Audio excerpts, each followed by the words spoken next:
All right, here we're going to use dimensional analysis and what we know about the metric system, which we did in the earlier videos in this playlist, in order to convert things. So I hope you have your calculators handy.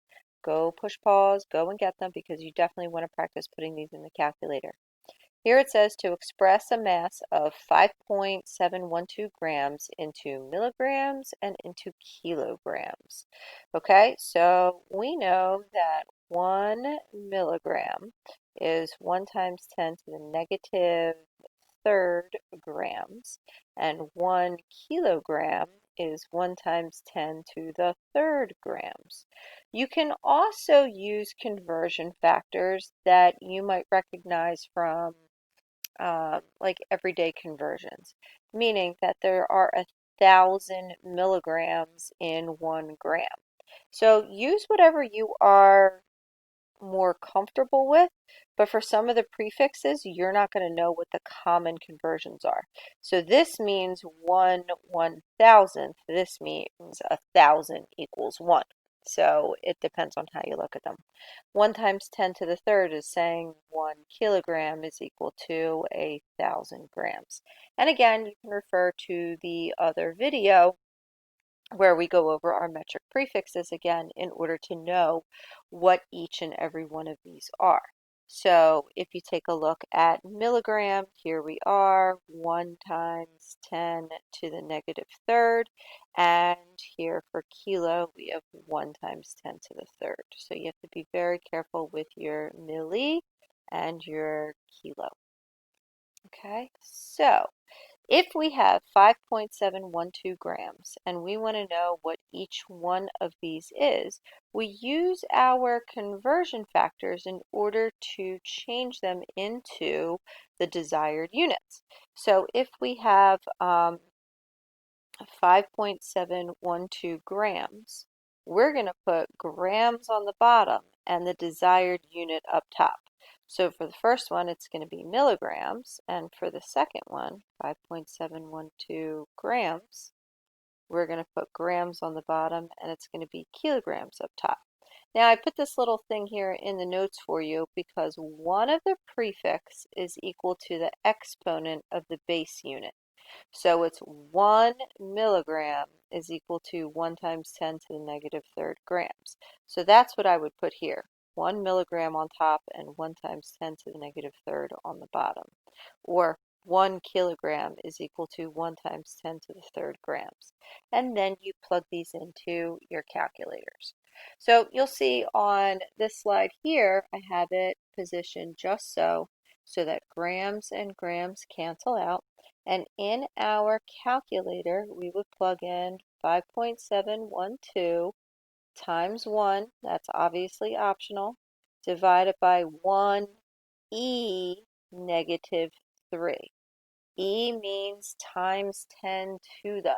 Make sure it is this capital case E. It's not this E. This is not the same thing. When we get to pH, we'll talk all about the difference between the E's of your calculator.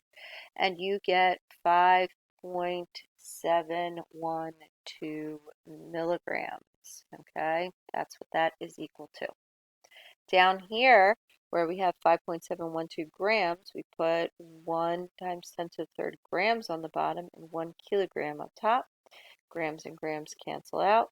In our calculator, we do 5.712 times 1 divided by 1e3, and we would get 0.005712 kilograms. We're in essence dividing by 1,000 and moving this, oops, 3 decimal places here.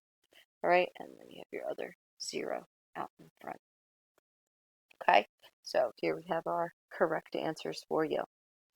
Okay, in one-step conversion factors, okay, where you are just moving between a given unit and an unknown unit, or the base unit, okay, you just have to do one-dimensional analysis. Like how, or one dimension in your dimensional analysis. Like how many meters are 723 centimeters.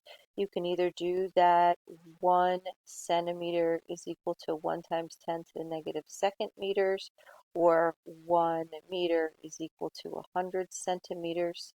Either one, but centimeters and centimeters are going to cancel out, and you get your 7.23 meters.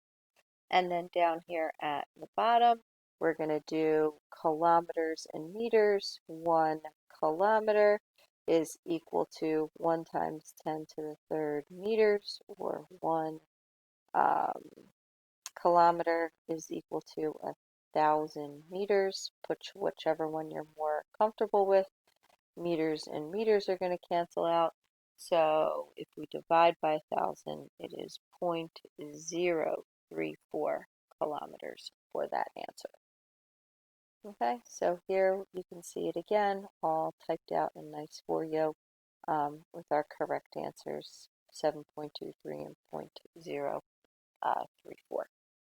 In two-step conversion factors, when you're going from prefix to prefix, it's very important that you know the difference here. So in these types of problems, you have to go from one unit to the base unit and then to the other unknown unit.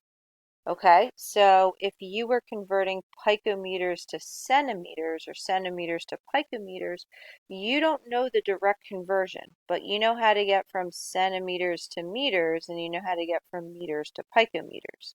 So you have to position everything accordingly. So you would start off with your centimeters here, 1 centimeter on the bottom, your meters on top, then your centimeters would cancel out. And then in the next step, you're going to convert your meters, okay, cancel those out and leave your picometers on top. All right, so if you do this in the calculator, what you'll see is you have 897 times 1e negative 2 times 1 divided by 1 divided by 1e negative 12. And our answer in the calculator is 8.97 times 10 to the 12th picometers. Okay, so if you are taking a look, what you're really doing is you're dividing by this bottom exponent and you're multiplying by this top unit up here. So a little shortcut that I like to teach is if you take your given, your 897, and you multiply it by 1e, and then do the exponent of the given minus the exponent of the unknown. So my given is going to be negative 2 minus negative 12, which is 1e 10. And then if you do in your calculator 897 times 1e10, it will give you the exact same result as up here. And you'll see that we have our 10 to the 12th. Okay, so please be careful with your units, base units, given units. It's very important that you learn the metric prefixes, and that the big pitfall that people do or don't remember, it's one of the prefix unit and it's equal to the exponent of the base. So EB, my son's initials are Ethan Brody. That's kind of how I taught people. EBU, prefix U, PU, EBU, something like that. All right, so that's how we convert our metric prefixes.